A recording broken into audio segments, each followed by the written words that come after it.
Welcome to the Ad Expert Podcast. Glad to be here. Today we are tackling one of the most, I think, fundamental questions in all of digital marketing. Oh, yeah, it's a big one. It's this. Yeah. How do you really know which ad gets the credit for a conversion? Right. I mean, is it the first one they saw? The last one they clicked right before they bought something, or, something in between? That credit assignment problem, that is the core challenge. Yeah. And if you get that wrong, you're just systematically starving the best parts of your campaign. You're flying blind. Totally. So today we're doing a deep dive, and we're leveraging some great analysis, particularly the work of Sam Ashrafi, to give you a real strategic shortcut to understanding this. We're talking about Google Ads attribution models. We are. And the stakes here are, they're enormous for anyone running campaigns. For sure. You choose the right model, you track conversions accurately, your budget goes where it should, and you actually maximize your ROI. It's not just some, technical setting. No, it's a strategic framework. And maybe we should start with just the foundational question. What exactly is an attribution model? Okay, so an attribution model is basically the rule or the set of rules that decides how credit for a sale or a lead gets divvied up among all the different touch points along the way. The customer's journey. Exactly. Because people rarely just see one ad and convert anymore. Not at all. They might see a display ad, then they search for you later, click a branded ad, maybe get hit with a retargeting ad. And then they finally buy. Right. And the model is what decides how much credit each of those steps gets. Okay, so Google Ads offers, 5 main ways to do this? 5 primary models, yeah. They range from the really simple to the very complex. You've got last click, linear, time decay, position-based, and then the big one, data-driven. Let's start with the one everyone knows, the default, last click. The default. So the mechanism here is it's incredibly simple. 100% of the credit for the conversion goes to the very last ad the user interacted with. The final click. The final click, that's it. It's clean, I get it, it's simple. You can point to one thing and say, that worked. But isn't that kind of, strategically lazy? Huh, that's a good way to put it. If I only look at last click, all my data is going to say, put money into branded search and retargeting. Right, the stuff at the very bottom of the funnel. So I cut my budget for, say, YouTube ads or general awareness campaigns. Haven't I just guaranteed that down the line, my funnel is going to dry up? You have just perfectly summarized its biggest strategic pitfall. Okay. Last click systematically undervalues everything at the top of the funnel. The awareness, the consideration, it ignores all of it. So why do people still use it so much? Yeah, honestly, reporting simplicity. It's easy for a finance department to understand. There are no fractions, no complexity. It tells you what closed the deal. Even if it completely ignores what opened the door. Exactly. For really quick, low-value sales, maybe it's fine. But you're accepting a huge blind spot in your data. Okay, so if we want to fix that blind spot and say, hey, the whole journey matters, we'd look at the linear model. The linear model, yes. This is, you could say, democracy in action for your ads. Democracy? I like that. So how does it work? It distributes credit equally across all of the touch points in the conversion path. So if a customer clicked on 4 different ads, each one gets exactly 25% of the credit. Simple as that. Okay, I could see that being useful for campaigns where maybe you have a really long consideration phase. That's the sweet spot. Where every single step is kind of important to keep them engaged. Exactly. Think B2B or anything with a complex educational process. You want to make sure all those pieces stay funded because you see them all as necessary. What's the downside, though? The downside is that it treats every interaction as equal, and, well, they aren't. Right. A passive view of a banner ad probably isn't as valuable as the final decisive click on a buy now ad, but linear gives them the same credit. It can misrepresent the real influence of each step. It can, and that's actually the exact problem the next model, time decay, tries to solve. By bringing time back into the equation. Precisely. The time decay model is built on one core idea. The closer an interaction is to the conversion, the more credit it should get. So credit decays over time. It literally decays, yeah.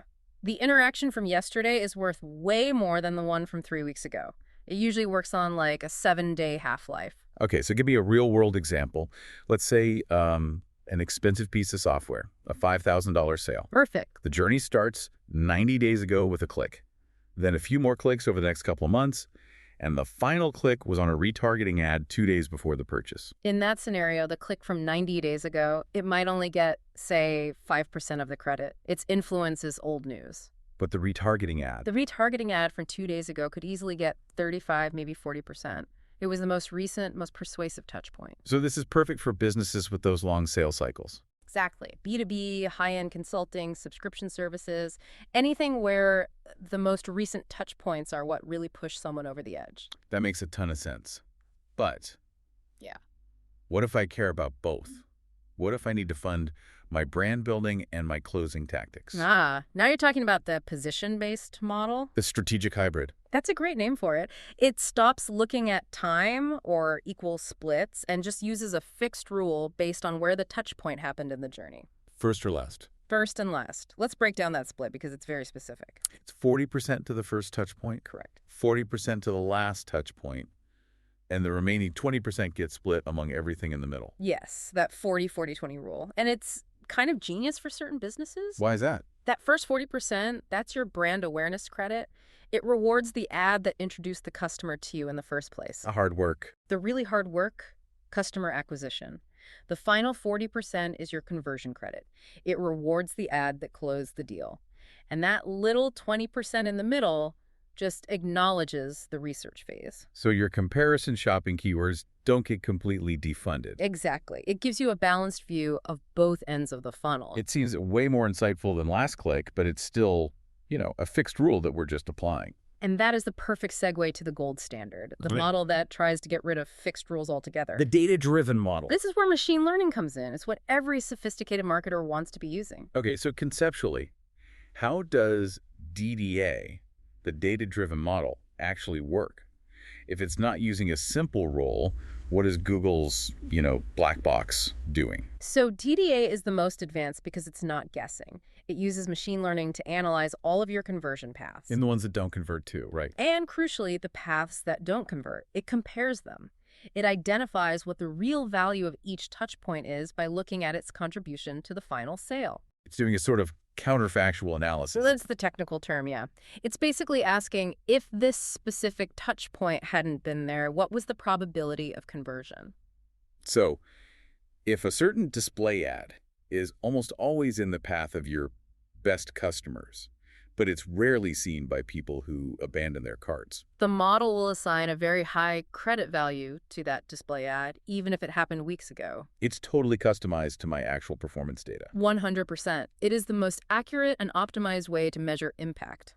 But, and this is a big but, There's a catch. there's a catch. It's not available to everyone. You need data, a lot of data. Okay, let's be specific here because this is a really important caveat. What's the requirement? For search campaigns, you generally need a minimum of about 600 conversions in a 30-day period for Google to even let you turn it on. 600. Okay, that's not a small number. And for something high volume like display, you might need 10,000 clicks in that same period. Wow. Okay, so that's a very actionable piece of detail Mm-hmm. if you're running a new campaign or a really niche one. DDA is off the table. It's mathematically impossible. You just don't have enough data for the algorithm to learn anything meaningful. Right. You have to start with one of the rule-based models, maybe last click, maybe linear, just to build up the volume you need to eventually qualify for DDA. Which makes your choice of that initial model even more important. Absolutely.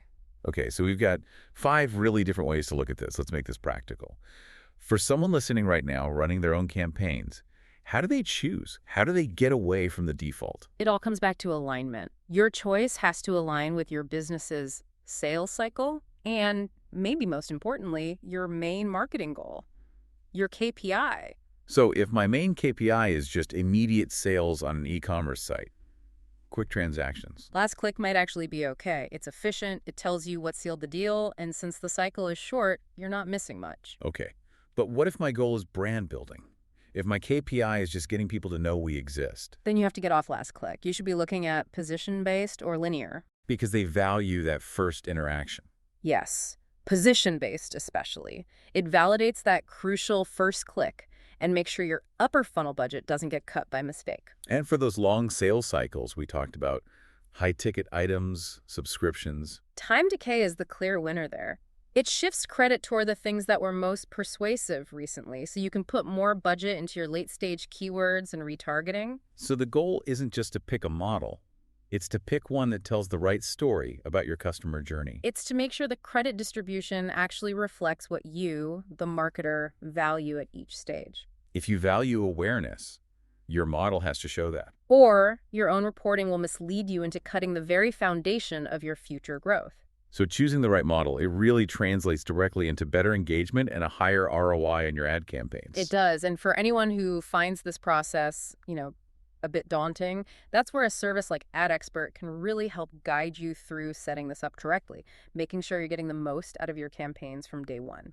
Okay, so to recap, we've looked at 5 really distinct ways to handle conversion attribution. Yeah, and understanding them is really the key to moving beyond just simple metrics and into, truly data-driven marketing. It helps you get past the huge limitations of just sticking with the default last-click model. For sure. So let's leave our listeners with a final thought to chew on, something that builds on all this. Okay, here's one. We've talked about the data-driven model being the gold standard because it uses machine learning and all your historical data. Right. But customer behavior changes, right? Funnels evolve. Well, So this raises a pretty important question. which is? How often should you be auditing your own data-driven model to make sure it's actually optimizing for current customer behavior and not just rewarding historical patterns that might already be outdated? That's a really good point. The model is only as good as the data it's learning from, and that data is always changing. It's a need for continuous auditing, especially in fast-moving markets. Something to think about as you work to refine your own strategies.